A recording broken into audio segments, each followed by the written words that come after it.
The slap came before anyone had time to breathe. 1 second the diner was quiet, coffee cooling in chipped mugs, bacon grease settling on the griddle. 47 people pretending they did not see what was happening in the back booth.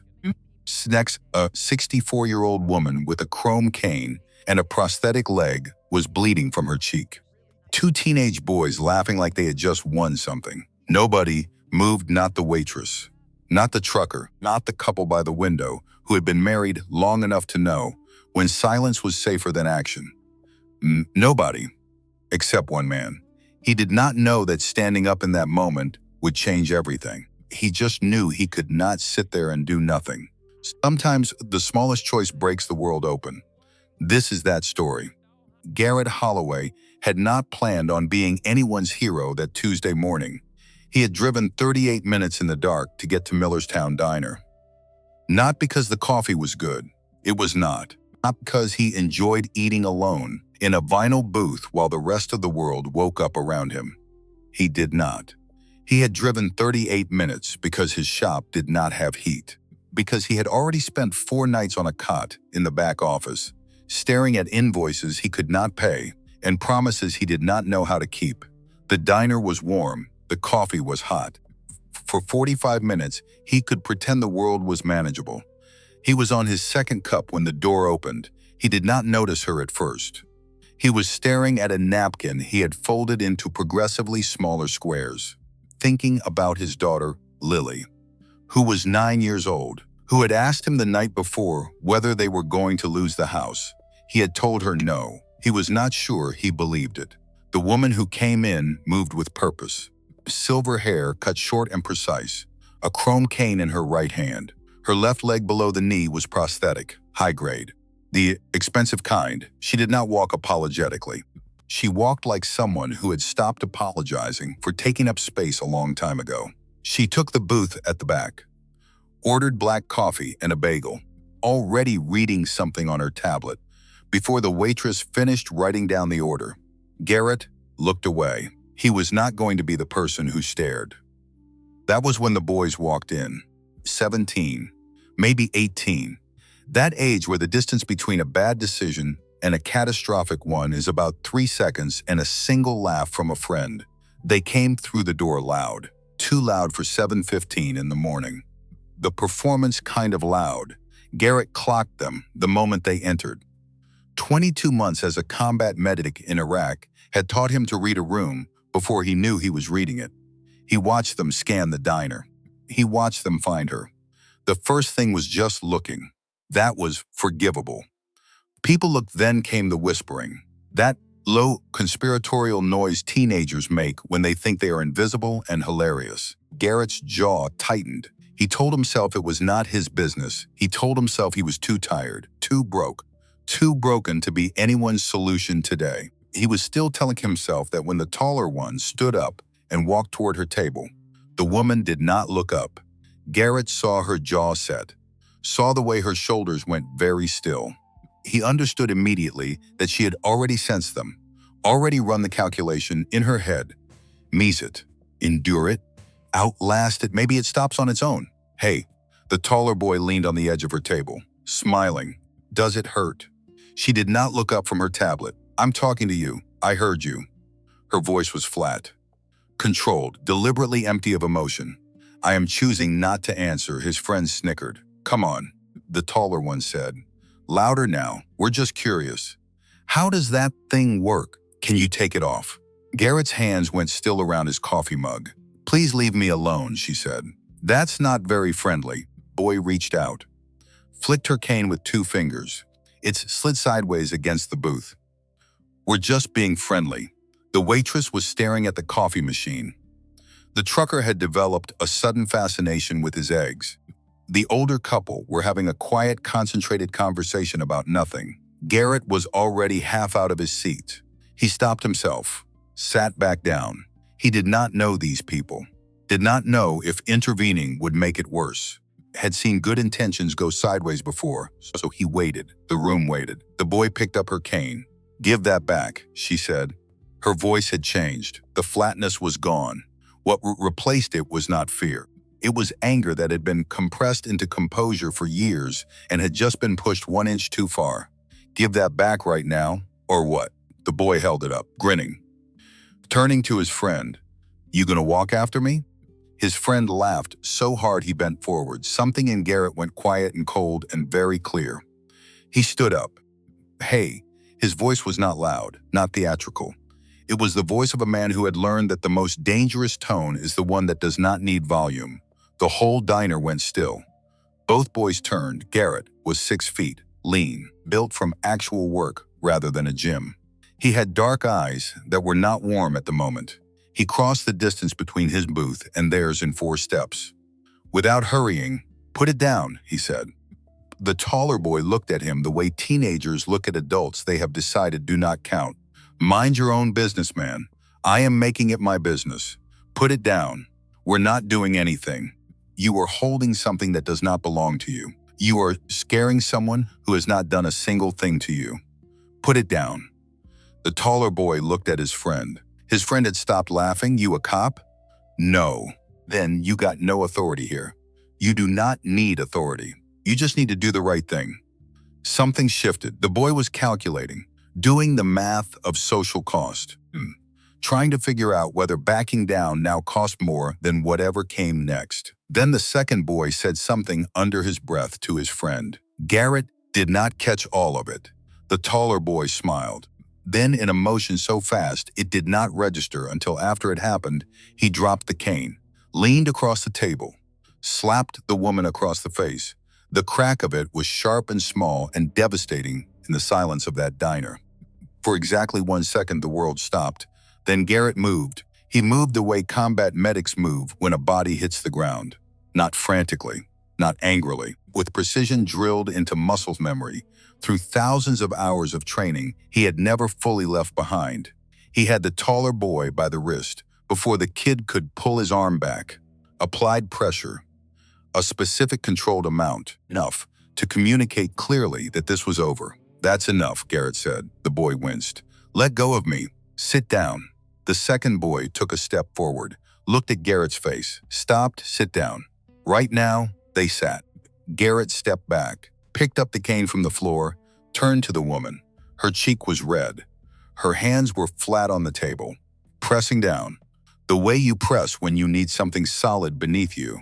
She was looking at him with an expression he could not fully read. Not gratitude exactly, not relief exactly. Something more complicated. He set the cane down gently beside her. "I am sorry. I should have said something sooner." She looked at him for a long moment. "Why didn't you?" He did not have a good answer. "I told myself it was not my place. I was wrong." She nodded once. Not warmly, not coldly, just honestly. The trucker by the window had gotten up, standing with his arms crossed, staring at the two boys with an expression that suggested he had also just failed a test he had not known he was taking. The older couple were both looking at the floor. The waitress appeared at Garrett's shoulder, face pale. "Should I call the police?" "Yes," Garrett said. "No," the woman said at the same time. They looked at each other. "I do not want police. I want them gone. Then they will be gone," Garrett said. He turned back to the table. "Get up. Leave. Do not look at her again." The taller boy looked like he wanted to say something. He did not say it. They left. The door swung shut, and the diner sat in a silence that was different from before. Before it had been the silence of complicity. Now it was something more like shame. Garrett turned back to the woman. She had her hands wrapped around her coffee mug again. The red mark on her cheek was already darkening. "Can I sit down?" he asked. She looked at the seat across from her. "That depends. Are you planning to tell me you are sorry this happened? That people can be so terrible? That I am so brave for handling it so well?" "No, then yes." "You can sit down," he sat. For a moment neither of them said anything. Outside, a truck rumbled past. Somewhere in the kitchen something sizzled. "My name is Garrett, Eleanor." "Are you hurt?" She touched her cheek briefly, almost impatiently, like she was checking for damage to something she would rather not have to think about. "I have had worse days." "That is not an answer." She looked at him. "No. I am not hurt. Not in any way that a hospital would care about." He understood what she meant. "You said you should have spoken sooner." What stopped you? It was a direct question. He respected direct questions. I told myself I did not want to make it worse. That is true. But it is also true that I was tired. I had my own problems. I was sitting there hoping somebody else would handle it, so I would not have to. Eleanor looked at him with an expression he had not expected. Not anger, not disappointment. Something that looked almost like recognition. That is the most honest thing anyone has said to me in a long time. The waitress refilled their cups without being asked. It was the first decent thing the room had done since the morning began. What kind of problems? Eleanor asked. Garrett looked at her. You said you had your own problems. What kind? He almost laughed. Not because it was funny, because of the strangeness of sitting across from a woman he had met 7 minutes ago and being asked a real question, the kind that wake you up at 4 in the morning, the kind that used to be your father's. Now they are yours. You are not sure you are the right person to carry them. She was quiet for a moment. What do? I run an auto shop. Or I am trying to, she repeated. Yeah, trying to. Outside, the diner window, the morning had gotten brighter. The cold kind of bright. Garrett wrapped both hands around his mug, looked at the woman across from him, thought that he had no idea what came next. He had not known what came next for about 3 years now. Thank you, Eleanor said quietly. For getting up. You already thanked me, I know. I mean it differently now. He nodded. Neither of them moved to leave. The diner emptied out slowly. The way guilt tends to leave a room, not all at once. In small, uncomfortable pieces, the trucker paid his bill without making eye contact with anyone. The older couple left a larger tip than usual. The kind people leave when money is the only apology they know how to make. The waitress wiped down the counter 3 times. Garrett sat across from Eleanor Ashford and felt the specific exhaustion of a man who had just done the right thing and discovered it did not actually make anything easier. You should put ice on that, he said. Eleanor touched her cheek again. Same impatient gesture. I am fine, you keep saying that, because I keep meaning it. He looked at her steadily. There is a difference between fine and refusing to admit you are not fine. She tilted her head slightly. Something between amusement and irritation moving across her face. You do that a lot. Call people out like that, only when it seems useful, and you think it is useful right now. I think you have spent a long time being very good at not letting people see when something hurts you. That skill has probably kept you alive in certain rooms. But we are not in one of those rooms right now. The silence that followed had weight. Eleanor looked down at her coffee mug. When she looked back up, something in her expression had shifted. Barely. Just enough to notice if you were paying attention, it is not the cheek. It is the room. It is always the room. Sitting there, knowing that 47 adults watched it happen, and none of them moved. Knowing that if I had stood up and screamed, half of them would have thought I was overreacting, she stopped, pressed her lips together. I have been in rooms like that my whole life. I know how to survive them. What I have never learned is how to stop being angry about them. Garrett said nothing for a moment. He understood something about carrying anger you could not put down. Where are you from? He asked. Boston. Originally, moved around a lot. Work. What kind of work? She looked at him. Direct. Assessing. I run a company. Medical devices. Mobility systems. Prosthetics mostly. She said it matter-of-factly. No pride. No false modesty. Garrett looked at the patch on his jacket sleeve without thinking. The embroidered logo. Morrison & Sons Auto. Caldwell Road. When he looked back up, she was watching him. You noticed, he said. I notice a lot of things. There was a pause. Then Eleanor Ashford did something that would change everything.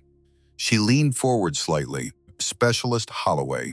Garrett went very still. I am sorry. What? Specialist Holloway. 19th Medical Company. Forward Operating Base Falcon, Baghdad. The diner fell away. The coffee went cold. The entire world narrowed down to the 64-year-old woman sitting across from him saying his rank in his unit in a place he had not thought about in any kind of detail for 16 years. How do you? He could not finish. 2008. October. Mortar attack on the civilian contractor barracks. I was there.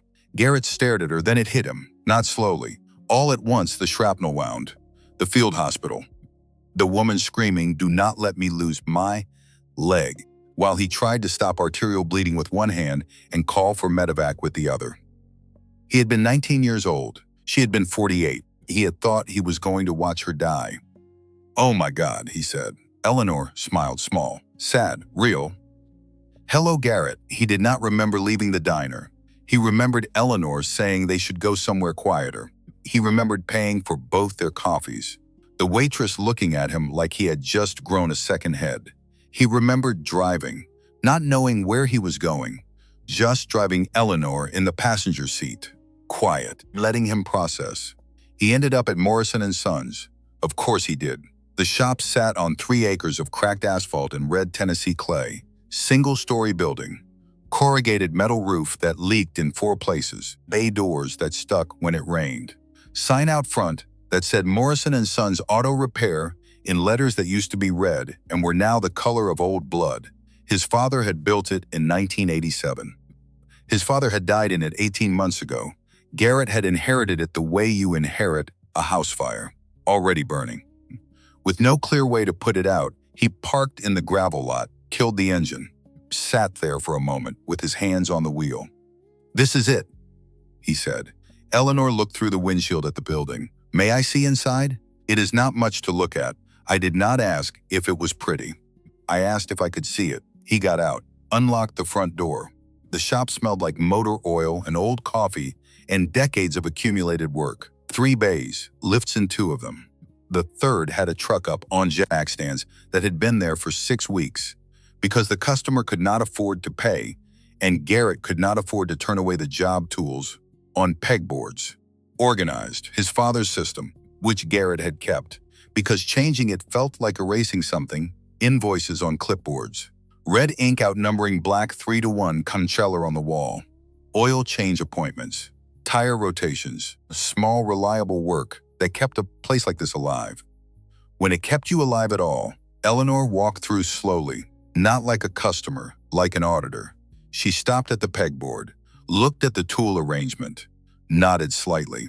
She walked to the lift in Bay 2, checked the hydraulic lines, ran her hand along the frame. "When was this last inspected?"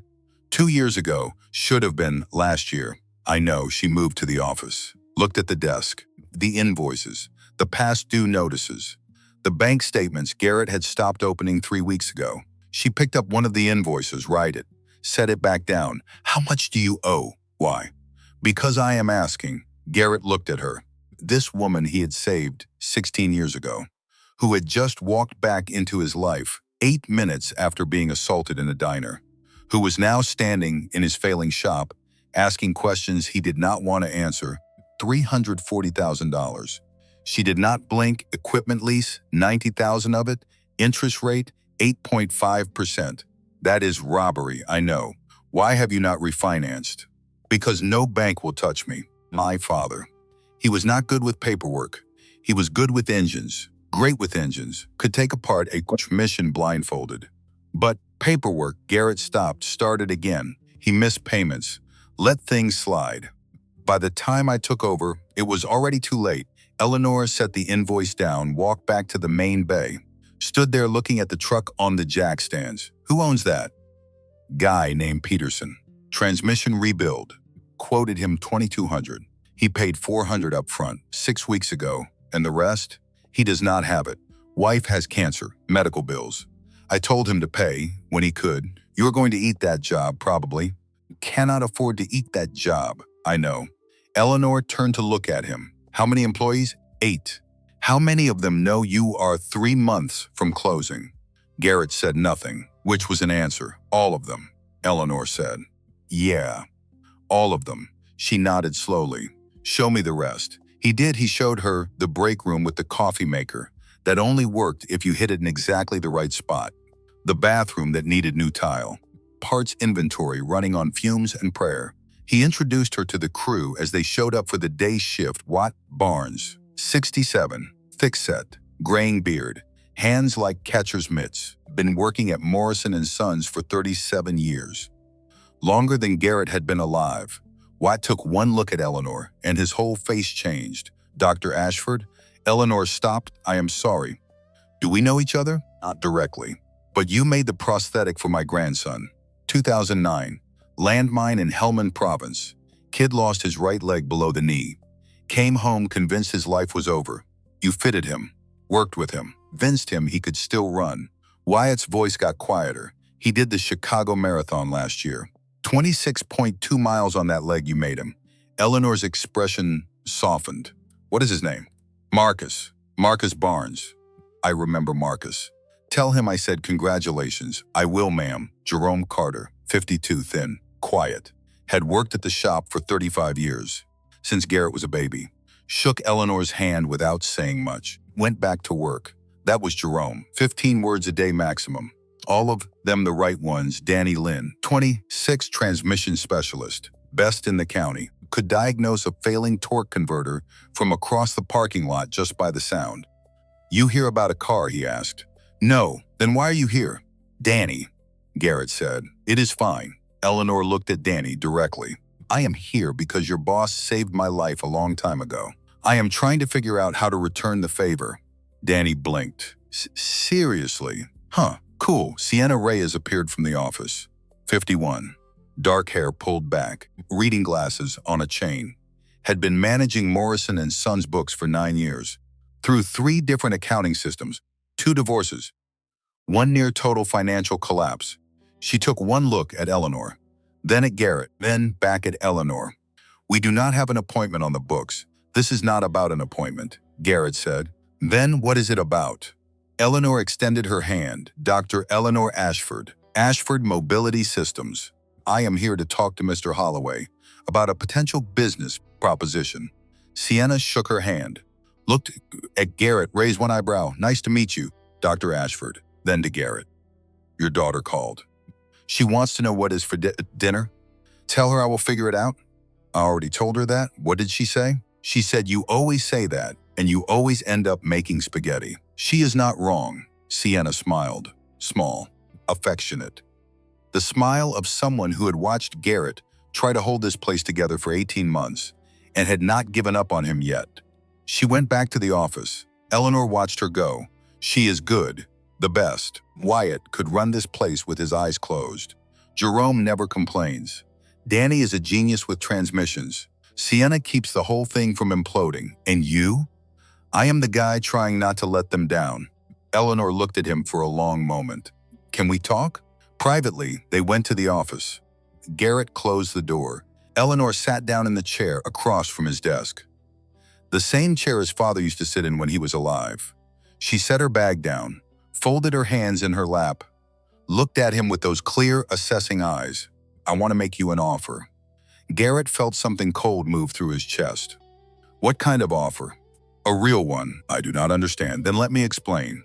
I run a company that makes mobility devices, prosthetics, accessibility systems, about $45 million in revenue annually, 280 employees, 4 regional offices. She said it without pride. Without false modesty, I did not start out running a company. I started out as an engineer, defense contractor. I designed prosthetics for injured soldiers, better ones, lighter, more affordable. She paused. 2008. I was at FOB Falcon in Baghdad, civilian contractor quarters, working on a prototype. October 15th, mortar attack, 3 rounds. 1 hit the building I was in. I took shrapnel to my left leg, severed the tailbone artery, shattered the tibia and fibula. Her voice did not waver, but Garrett could hear the weight underneath it. I was bleeding out. I knew it. I have seen enough combat injuries to know what arterial bleeding looks like. I knew I had maybe 8 minutes. She looked at him. You were 19 years old, fresh out of training. You had been in country for 6 weeks. You ran into that building while the attack was still happening. Found me, Faye? Applied a tourniquet, called for medevac, held pressure on the wound for 43 minutes until the bird arrived. Garrett remembered, not all of it, but pieces, the smoke, the screaming, the woman on the ground with her leg bent wrong, the blood, so much blood, the way her eyes had locked onto his while he worked, the way she had said, please do not let me lose my leg, like it was a prayer. He had promised, he had lied, they had amputated below the knee. 2 days later, I lost the leg anyway, but I did not lose my life. Because of you, I was just doing my job. You were doing your job under fire, while other people ran the other direction. You were 19. You could have left me. No one would have blamed you, but you did not. Garrett did not know what to say. For 16 years, I have wanted to find you, to say thank you, to tell you what came after. I built my company from a hospital bed in Landstuhl, while I was learning to walk again, while I was angry and exhausted and convinced my life was over. I built something. Because you gave me the time to build it, she reached into her bag, pulled out a single piece of paper, or set it on the desk between them. I want to invest in Morrison and Sons. Co-investment, modernize your equipment, restructure your debt. Create a formal training partnership with Ashford Mobility Systems. You stay on as full operational manager, 60% control over day-to-day decisions.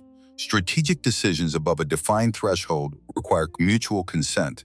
Garrett stared at the paper, did not pick it up. Why? Because 16 years ago you saved my life. That is not a business reason. No, it is not. But it is my reason. And it is the only one I have. Garrett looked at the paper, looked at her. I do not know you. Deals like this do not come from nowhere. My experience, when something looks like a solution, there is usually a cost buried in it somewhere you do not find until it is too late to walk away. Eleanor nodded slowly. That is fair. What specifically concerns you? 60% control. You wrote that I have 60% control over day-to-day operations. But this is still a co-investment, which means at some point on something big enough, I do not have the final word. That is correct. That's something big enough. Who defines it? The agreement does. Third paragraph. Strategic decisions above a defined threshold require mutual consent. Below that threshold, you run the shop, and you define the threshold. We define it together. That is what negotiation is. Garrett pushed back from the desk slightly. He was not angry. He was doing what he always did when something mattered.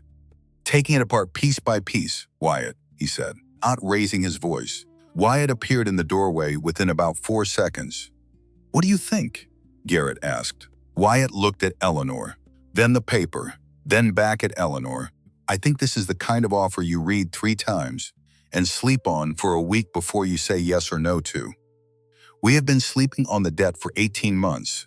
That is different. How? Because the debt is not asking us to let someone else in the door. Wyatt looked at Eleanor, not unkindly, but not softly either. No offense, none taken.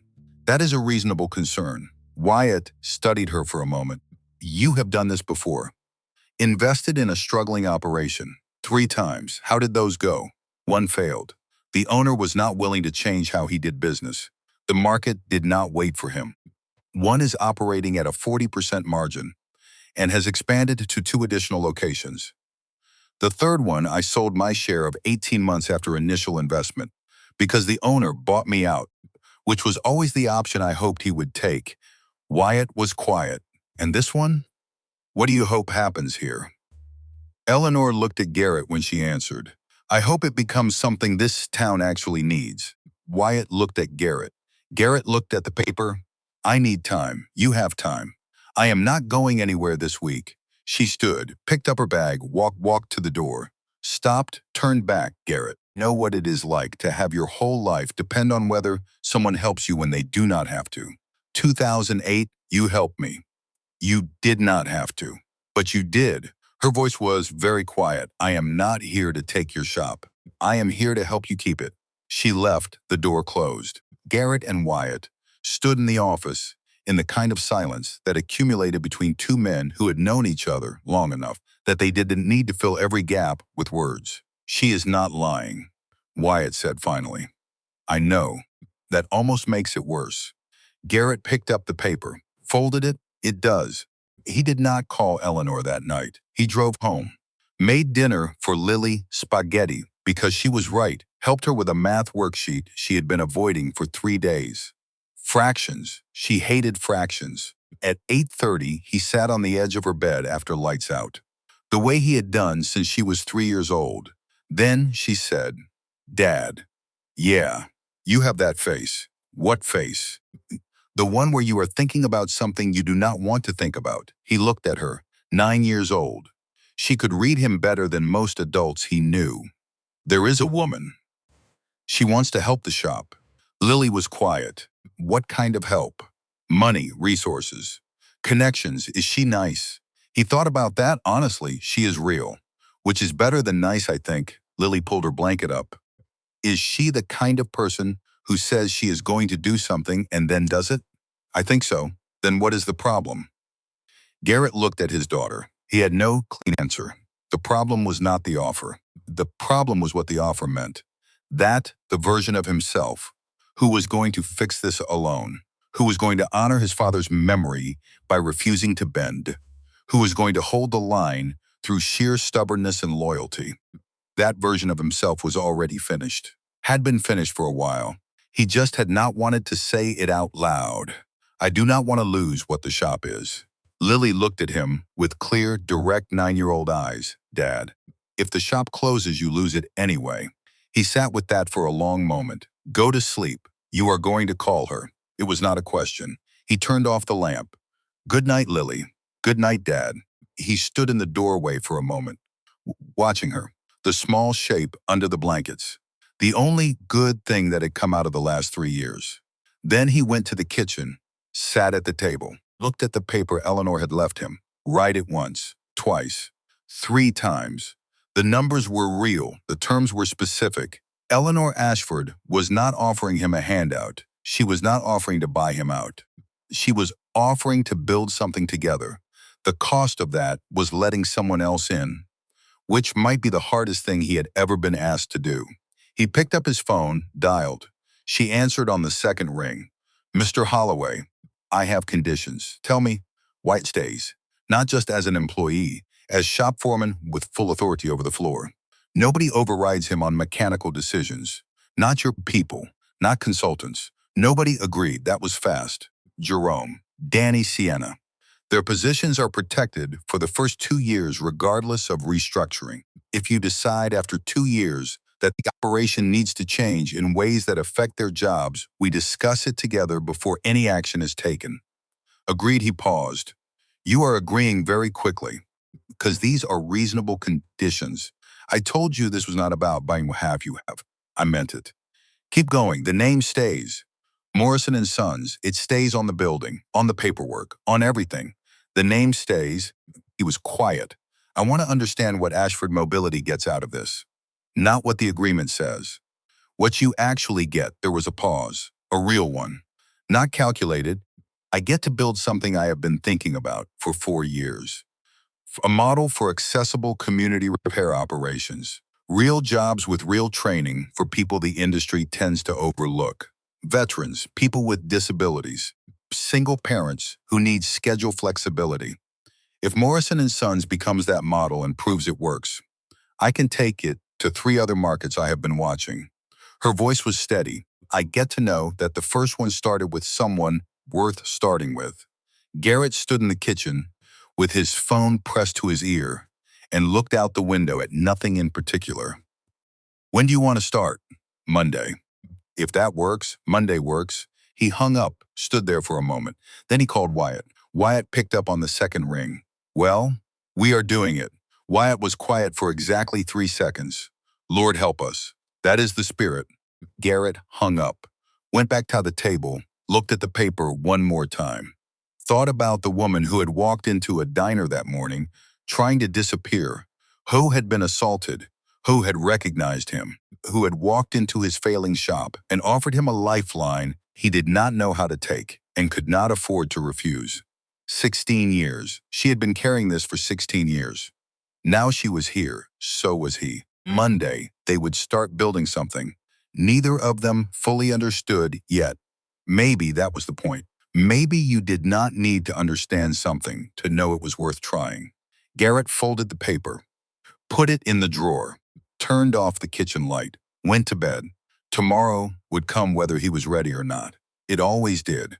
Monday arrived, feeling exactly like any other morning until it did not. Garrett was at the shop by 6:30, which was early even for him. But he had not slept, had spent most of the night staring at the ceiling, thinking about all the ways this could go wrong. At 6:45, a black SUV pulled into the gravel lot. Mercedes. Knew two people got out. The first was a woman, late 20s, Asian, carrying a laptop bag and a briefcase, and moving with the purposeful efficiency that suggested she had already consumed 2 cups of coffee and answered 15 emails. The second was a man, early 40s, Hispanic, wearing work boots and a hard hat like he had just walked off a construction site. Eleanor got out last, same chrome cane, same purposeful walk, but different clothes. Business casual, pressed, professional. The transformation from diner refugee to CEO was complete. Garrett met them at the door. Mr. Holloway. Eleanor extended her hand, formal. This is Priya Sharma, Chief Financial Officer, Marcus Webb. Operations consultant. Priya shook his hand with a grip that suggested she could break his wrist if she wanted to. Pleasure to meet you. Marcus shook his hand like they were already friends. Good to meet you, man. Eleanor says you run a tight ship. Looking forward to seeing it. It is not that tight. It will be, Marcus grinned. They went inside. Watt was already there. Of course he was, making coffee, checking the bays, preparing for whatever came next. Jerome arrived at 7, Danny at 7:15, Sienna at 7:30 with a box of donuts. By 8 o'clock, the entire crew was assembled in the break room. Eleanor stood at the front, professional, composed. Good morning. My name is Dr. Eleanor Ashford. Some of you already know who I am. For those who do not, 16 years ago, Mr. Holloway saved my life in Baghdad. I have spent those years looking for a way to return the favor. She paused. I am not here to take over Morrison & Sons. I am here to invest in it, to modernize the equipment, restructure the debt, create opportunities for this shop to do things it cannot currently do. But I need to be very clear about something. She looked at each of them. This only works if you want it to work. If you are willing to change how things are done. If you are willing to learn new systems, new processes, new ways of doing business. If you are not. If you want things to stay exactly as they are, then this partnership will fail. I would rather know that now than 6 months from now. Silence. Then Wyatt spoke. What kind of changes are we talking about? Priya stepped forward, opened her laptop, connected it to a projector Marcus had brought. Numbers appeared on the wall, big numbers, red numbers, current debt load, Priya said, not unkindly. $344,000. Equipment lease accounts for $90,000 at an interest rate of 8.5%, which is borderline predatory. She clicked to the next slide. Monthly overhead, $42,000. Revenue last quarter, $38,000. You are operating at a loss of $4,000 per month in 9 months, maybe 10. You close. Danny whistled low. Jerome said nothing. Sienna was looking at Garrett, however. Priya clicked to the next slide. There is good news. The equipment lease has a clause, page 11. Section 4, subsection C, allows for renegotiation upon transfer of business ownership. Your father's death and your inheritance of the property technically qualifies. She looked at Garrett. How long have you known about that clause?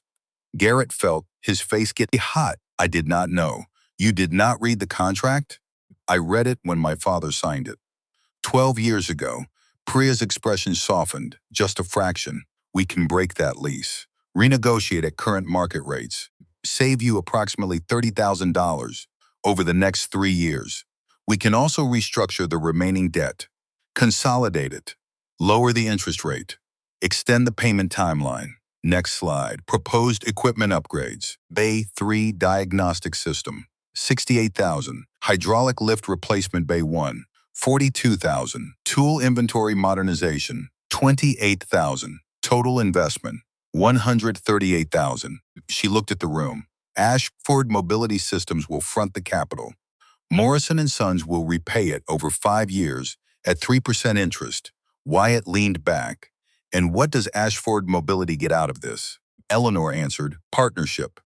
Morrison & Sons becomes the pilot location for a training program. Veterans, people with disabilities, single parents, anyone the industry overlooks. We place them here. You train them. They learn real skills, get real jobs. We prove the model works, and if it does not work, Wyatt said, then we dissolve the partnership. You keep the equipment right off the loan.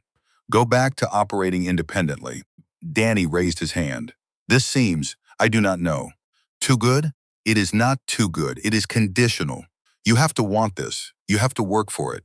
You have to accept that some things are going to change. She looked at Garrett. Mr. Holloway and I have agreed. He retains 60% operational control. I have input on strategic decisions above a defined threshold. We negotiate that threshold together, day to day. This is his shop. I am here to support, not control. Sienna raised her hand. What about our jobs? Protected for 2 years, minimum, after that. If the business model requires restructuring, Mr. Holloway and I discuss it together. No unilateral decisions, no surprise layoffs. Jerome spoke for the first time. His voice was quiet, gravelly. Why us? Eleanor looked at him. Because Mr. Holloway saved my life. Because I have seen what happens when good people lose good jobs because the system is rigged against them. Because I am tired of watching it happen. She paused. Because I think you are worth the investment. The room was very still. Then Wyatt walked over to Eleanor. Extended his hand. Welcome to Morrison and Sons. Eleanor shook it. Thank you. One by one the others followed. Jerome, Danny, Sienna, all of them shaking her hand. All of them choosing to trust something they did not fully understand because the alternative was waiting for the inevitable. Garrett stood at the back, watching his people decide to take a chance on a future that 24 hours ago had not existed. He felt something loosen in his chest. Not hope exactly, not yet, but the possibility of hope, which was more than he had had in a very long time. The first week was productive. The second week was harder. By Friday afternoon of week 2, the shine had come off. Priya had taken over the office, reorganized the filing system, digitized the invoices, set up new accounting software that Sienna hated with a passion normally reserved for telemarketers. Marcus had the base running like a military operation.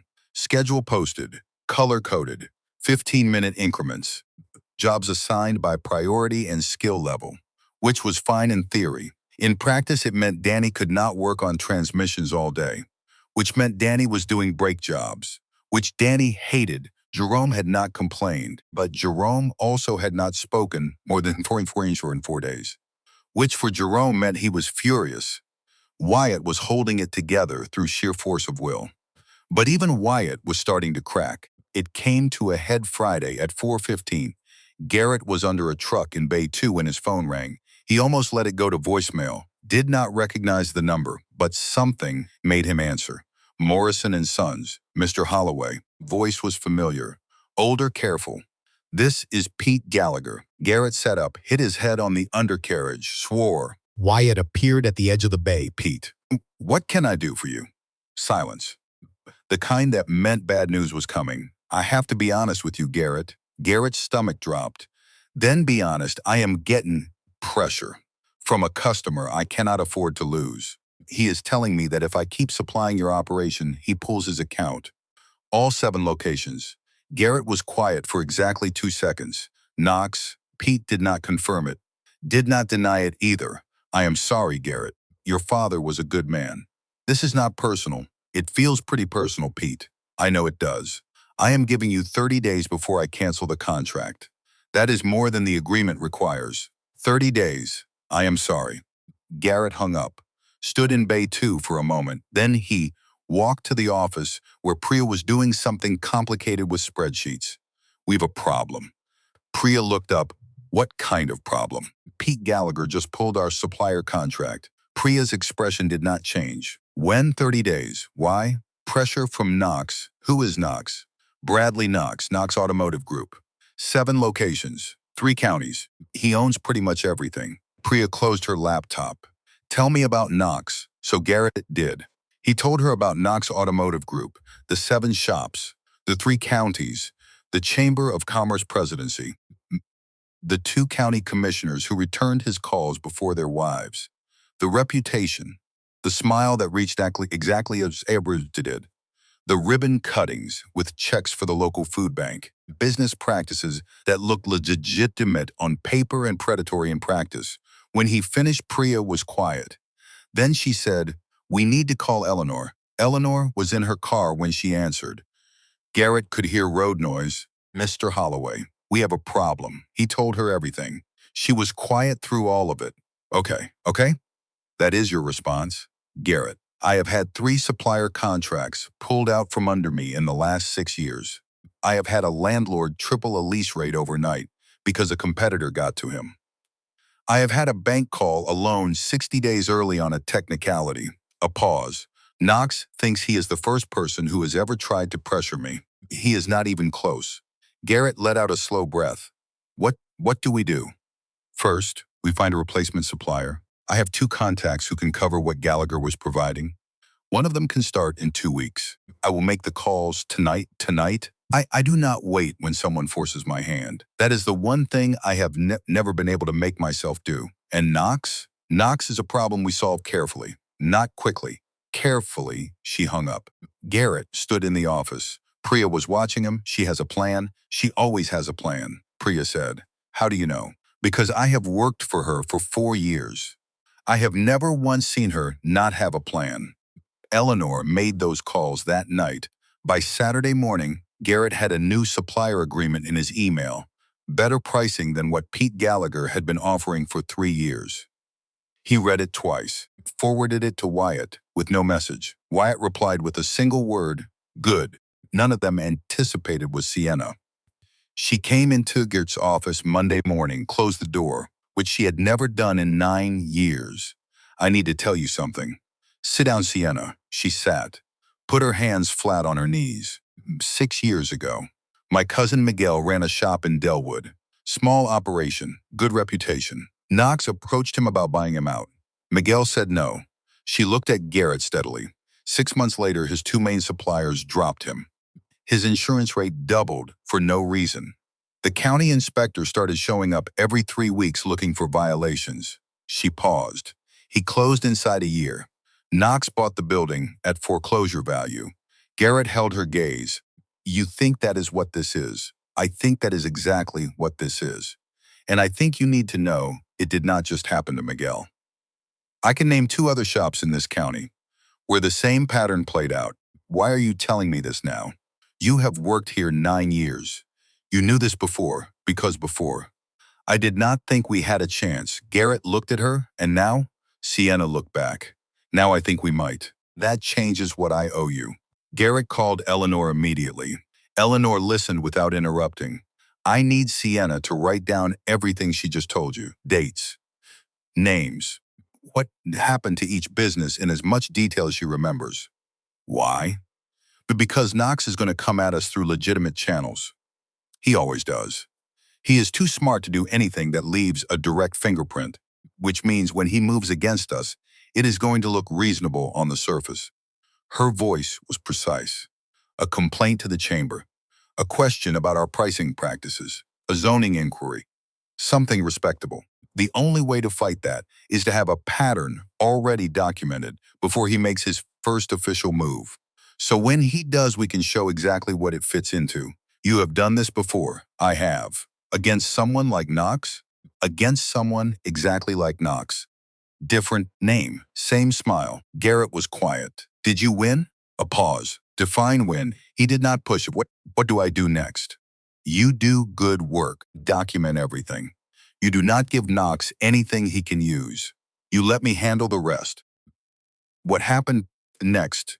2 weeks is something that looked from the outside like ordinary business and felt from the inside like walking through a room where someone had turned all the furniture 1 inch to the left. Everything almost right. Everything slightly off. The new equipment arrived in Bay 3. It was exactly what it needed to be. Watching Danny run a full diagnostic in 40 minutes instead of 2 hours was one of the most satisfying things Garrett had seen in a long time. Priya restructured the billing system.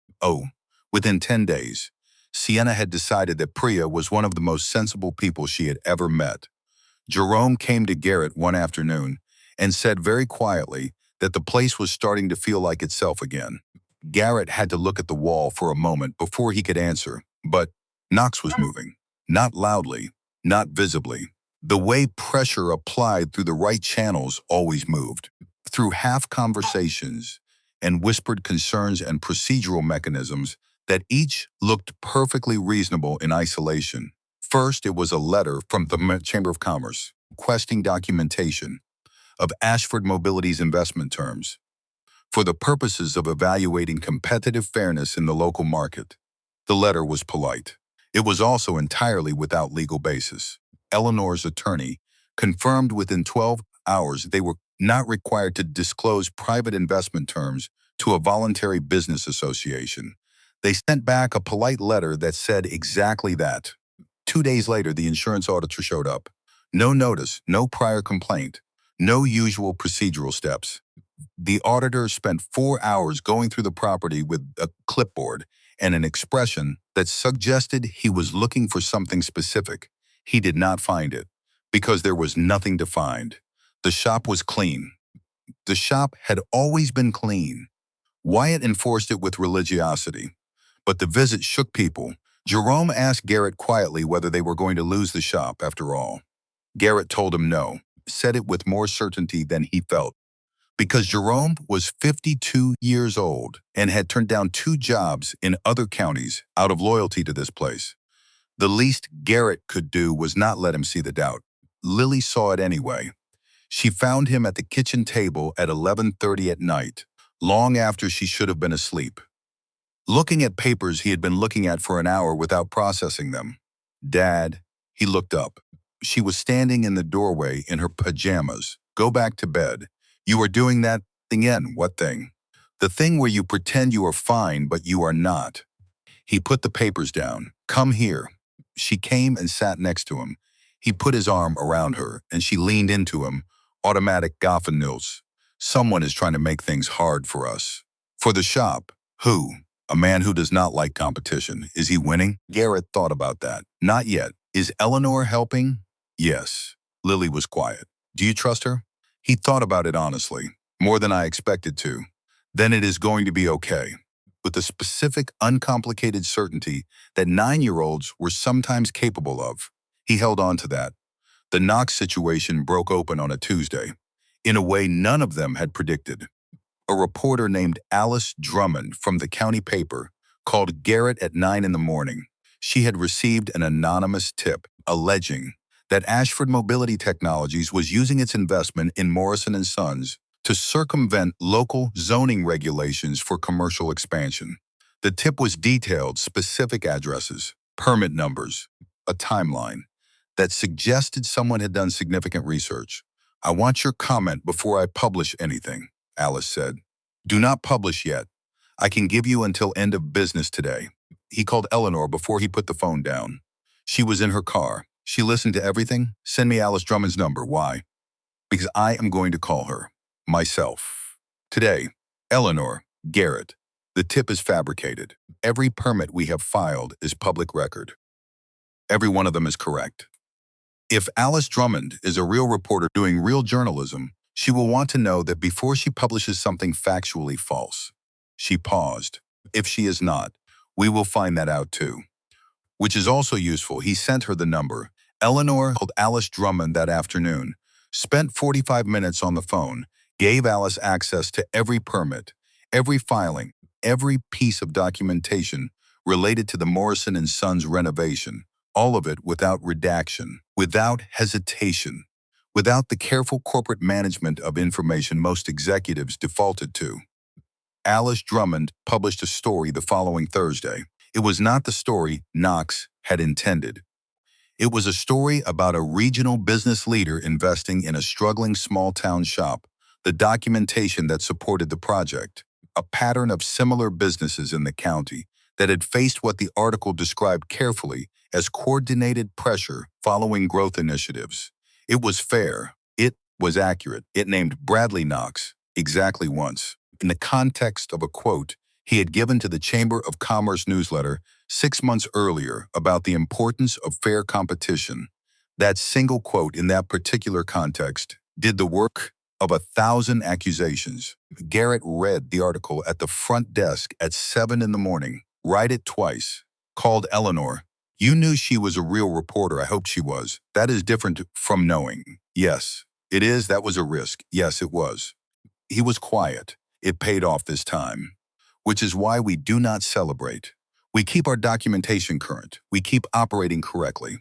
We do not assume Knox is finished. Garrett looked out the window.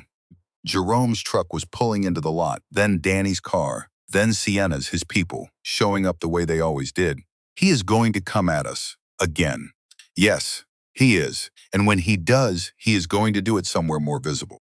Somewhere he thinks he has an audience. Like where? Like the county business development hearing. Next month. Knox sits on the advisory panel. He has already submitted a formal request to add a review of Ashford Mobility's local investment activities to the agenda. Garrett felt the specific familiar cold of a problem that had just gotten real. And we have to appear. We have to appear. And we have to be ready. Not just with documents, a pause.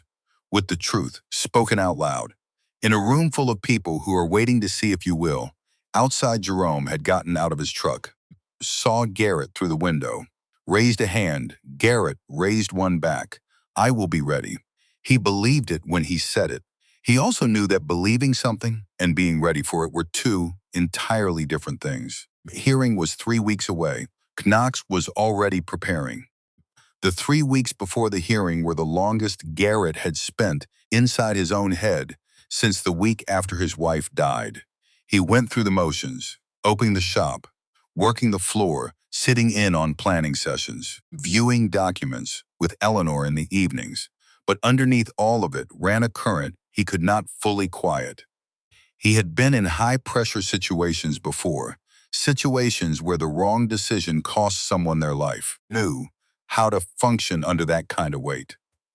But this was different, because this time the pressure did not come with training or a chain of command or a clear objective.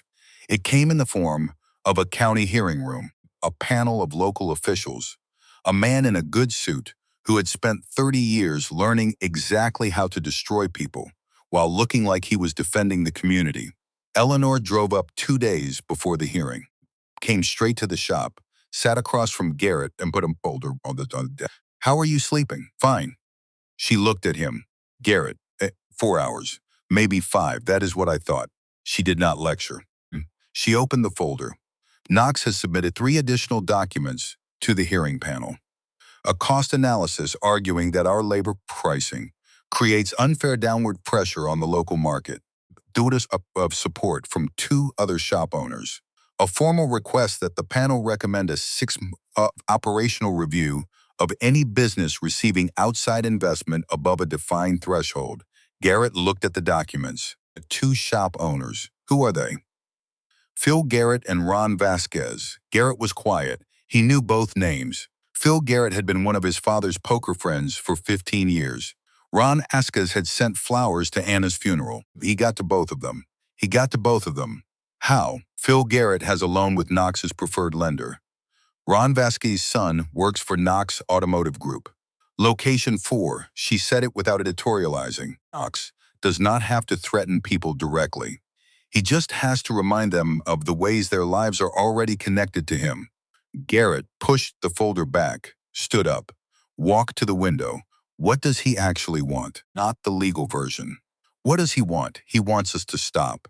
Or he wants us to be so exhausted by defending ourselves that we make a mistake he can use. If neither of those happens, then he wants the room to see him as the reasonable one and us as the problem. She paused, which is why the hearing is not really a legal proceeding. It is a performance. We have to be better at it than he is. Garrett turned back. I am not a performer. No.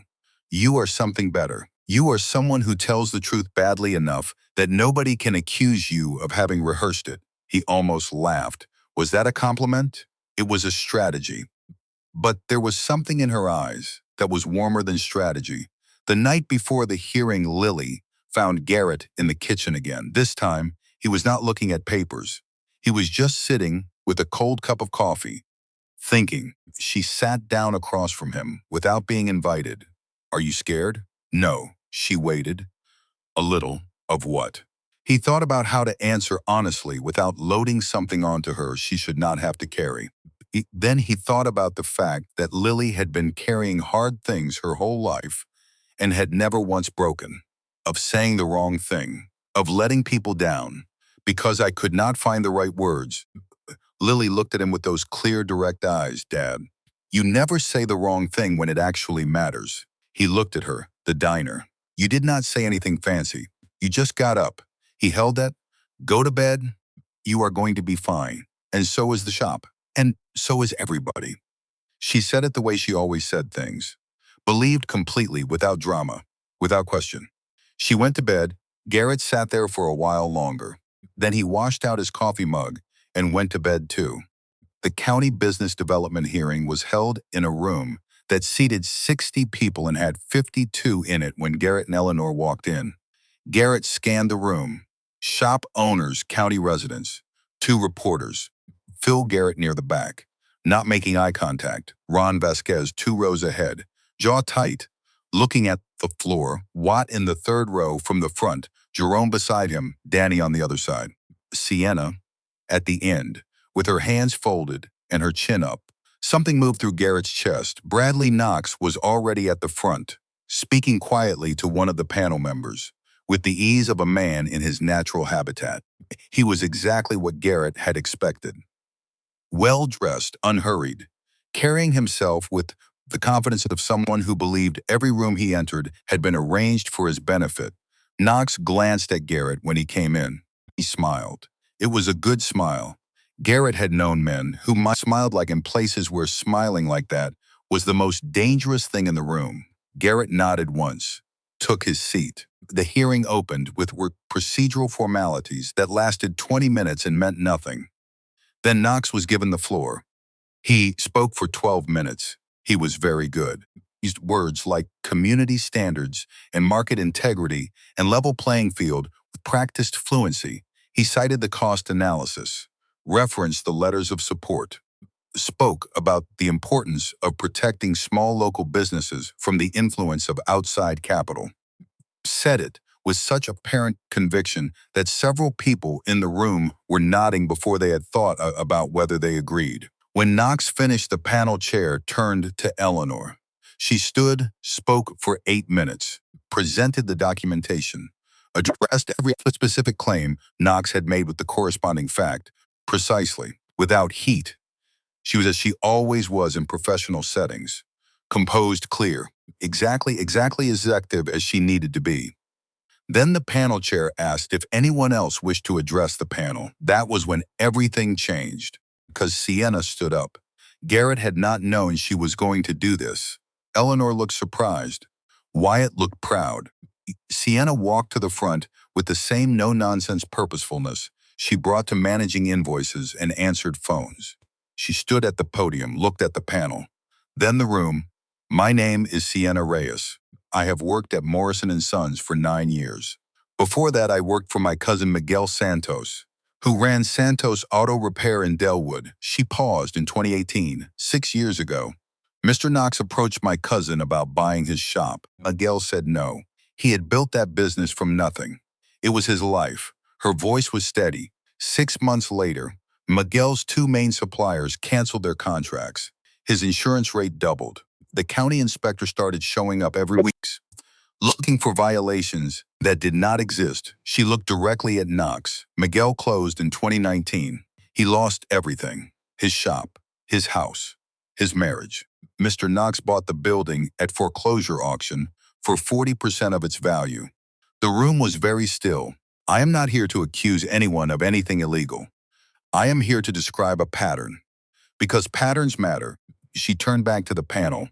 I can name 2 other businesses in this county where the same thing happened, same timeline, same pressure, same outcome. Before you make any decisions about Morrison & Sons, you should ask yourselves whether what you are seeing is legitimate concern about fair competition, or whether it is something else. She stepped back, walked back to her seat. The room stayed quiet, then Wyatt stood. Garrett's heart dropped. Watt had not told him. Watt walked to the front with the slightly bow-legged gait of a man who had spent decades on his feet on concrete floors. He did not use the podium, just stood there, hands at his sides. My name is Wyatt Barnes. I am 67 years old. I have worked in this industry for 40 years. I have seen a lot of shops come and go. I have seen good people lose everything. I have seen bad people profit from it. paused in 1998. I had a friend, Luther Hayes, ran a small shop in Knoxville. Good man, honest. Worked 6 days a week, supported his family. Wyatt's voice got quieter, Mr. Knox, who was younger then, made him an offer. Luther said no. 6 months later, Luther was out of business. Same pattern Miss Reyes described. Same outcome. He looked at Knox, not with anger, with something sadder. I have waited 26 years for someone to stand up to you. I did not think I would live to see it. But here we are. He turned back to the panel. Morrison and Sons is not perfect, but it is honest. It is trying to do something good. I think that deserves to be protected. He walked back to his seat. Garrett was having trouble breathing. Then Danny stood up. Danny walked to the front, grinning. I am Danny Lynn. I am 26. I have worked at Morrison and Sons for 3 years. Best job I ever had. I just want to say. He looked at Knox. Your shops offered me more money last year. Twice what I make now. I said no, because money is not everything. Working for good people matters. He shrugged. That is all I got. He sat down. The panel members were looking at each other. Knox's jaw was tight. The panel chair looked at Garrett, Mr. Holloway. Do you wish to address the panel? Garrett had not planned to speak. He had told Eleanor he would not, because he was not good at this. But he stood up anyway, because Sienna had stood up. White had stood up. Danny had stood up. If they could do that, then so could he. He walked to the front, stood at the podium, did not have notes, looked at the panel, then the room. My name is Garrett Holloway. I served 22 months in Iraq as a combat medic. I came home, buried my wife, raised my daughter, tried to keep a shop my father built from nothing over 30 years. He paused. 8 months ago, I was sitting in a diner. A woman was being attacked, publicly, in a room full of people who did not move. His voice was quiet, but it carried. I almost did not move either. What stopped me was not heroism. It was the specific uncomfortable knowledge that if I did not get up, I was going to have to live with that. I have enough things I have to live with already. He looked at Knox for exactly 1 second. Then back at the room, I have 8 employees. Wyatt Barnes has worked in that shop for 37 years. Jerome Carter has worked there since before I was born. These are not numbers in a market analysis. These are people who showed up every single day. Through debt, broken equipment, collapsed contracts, because they believed in something. He stopped. Dr. Ashford came into our shop and offered us a real chance. Not charity, not a buyout, a chance. She asked us to keep doing what we were doing. Only better. He looked at Knox again. This time he held it. If that is a threat to fair competition, then I would respectfully suggest that what is actually being threatened is something a lot less noble than competition. He stepped back from the podium. The room did not applaud.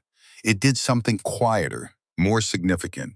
It shifted. Phil Garrett in the back row was looking at his hands. Ron Vasquez had lifted his head. Knox received it with the same composed smile. But his hands were flat on the table, pressed down. The panel deliberated for 40 minutes. When they came back, the chair announced that the request for a 6-month operational review was denied. The formal complaint regarding pricing practices was referred for standard documentation review, which Eleanor's attorney had confirmed was a procedural formality with no enforcement capacity. The panel recommended that the state attorney's office review Knox Automotive Group's business practices over the past 10 years. Knox received the decision with a composed smile, said that he respected the panel's process, left quickly. Garrett stood in the hallway afterward and let out a breath he felt like he had been holding for 3 weeks. Wyatt appeared beside him, did not say anything, put one hand briefly on Garrett's shoulder, the way Garrett's father used to, then walked away. That was enough. Sienna cried for approximately 45 seconds, then told everyone she was not crying, went to get coffee. Jerome shook Garrett's hand with both of his. Danny said something under his breath that was probably not appropriate, then grinned. Eleanor found Garrett near the door. For a moment, neither of them said anything. You did not tell me you were going to speak. I did not know I was. She looked at him carefully. What changed? He thought about Lily at the kitchen table, about Wyatt in the 3rd row, About Jerome's truck pulling into the lot every morning for decades. I stopped trying to find the right words. Just said the true ones. Eleanor was quiet. I have been in a lot of hearings, I know.